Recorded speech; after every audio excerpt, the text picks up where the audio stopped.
వైకాపా కంచుకోట లాంటి కమలాపురం నియోజకవర్గాన్ని టీడీపీ ఈసారి ప్రతిష్టాత్మకంగా భావిస్తోంది. తెలుగుదేశం పార్టీ అభ్యర్థిగా పుత్తా కుటుంబం నామినేషన్ సందర్భంగా భారీ ర్యాలీ నిర్వహించారు. సిట్టింగ్ ఎమ్మెల్యే జగన్ మేనమామ పి రవీంద్రనాథ్ రెడ్డిని ఓడించేందుకు టీడీపీ ఈసారి గట్టి ప్రయత్నమే చేస్తోంది. 15 ఏళ్ల తర్వాత కమలాపురంలో పసుపు జెండా ఎగరేయాలన్నదే పుత్తా ఫ్యామిలీ టార్గెట్.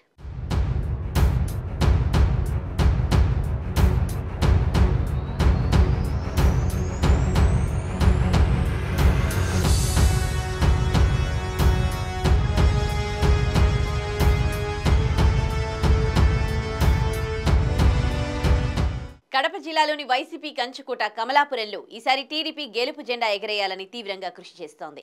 15 ఏళ్లుగా ఇక్కడ టీడీపీ జెండా ఎగరలేదు. 2009లో కాంగ్రెస్ అభ్యర్థి గెలవగా 2014, 2019లో జగన్ మేనమామ పి రవీంద్రనాథ్ రెడ్డి వరుసగా 2 సార్లు గెలిచారు. ఇక్కడ సామాజిక వర్గాల వారీగా చూస్తే రెడ్డి 35%, యాదవ్ 12%, ఎస్సీ 21%, ముస్లిం 15% ఓట్లున్నాయి. ఈసారి కమలాపురం ప్రజలు తమకు పట్టం కడతారని టీడీపీ బలంగా నమ్ముతోంది. మేనల్లుడు జగన్ రెడ్డి ముఖ్యమంత్రిగా ఉన్న కమలాపురంకు నిధులు తీసుకురావడంలో సిట్టింగ్ ఎమ్మెల్యే విఫలమయ్యారని టీడీపీ శ్రేణులు బలంగా ప్రచారం చేస్తున్నాయి. మరోవైపు వరుసగా ఓడిపోయినప్పటికీ నిత్యం ప్రజల మధ్యన ఉంటూ వారి సమస్యలను పరిష్కరిస్తూ అందరికీ అందుబాటులో ఉంటున్న తమను ఈసారి గెలిపిస్తారని పుత్తా నరసింహారెడ్డి ఆశిస్తున్నారు. కాగా ఈసారి ఎన్నికల్లో పుత్తా నరసింహారెడ్డి, ఆయన కుమారుడు చైతన్యరెడ్డి ఒకేసారి నామినేషన్ దాఖలు చేయడం ఆసక్తి రేపుతోంది. పుత్తా నరసింహారెడ్డికి బదులుగా పుత్తా చైతన్యరెడ్డికి టీడీపీ టికెట్ ఇచ్చింది. కానీ క్యాడర్ మాత్రం పుత్తా నరసింహారెడ్డిని పోటీ చేయాలని కోరుతున్నారు.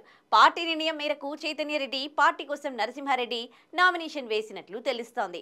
నామినేషన్ సందర్భంగా నిర్వహించిన భారీ ర్యాలీకి టీడీపీ, జనసేన, బీజేపీ నాయకులు, కార్యకర్తలు, పుత్తా అభిమానులు పెద్ద ఎత్తున తరలివచ్చారు.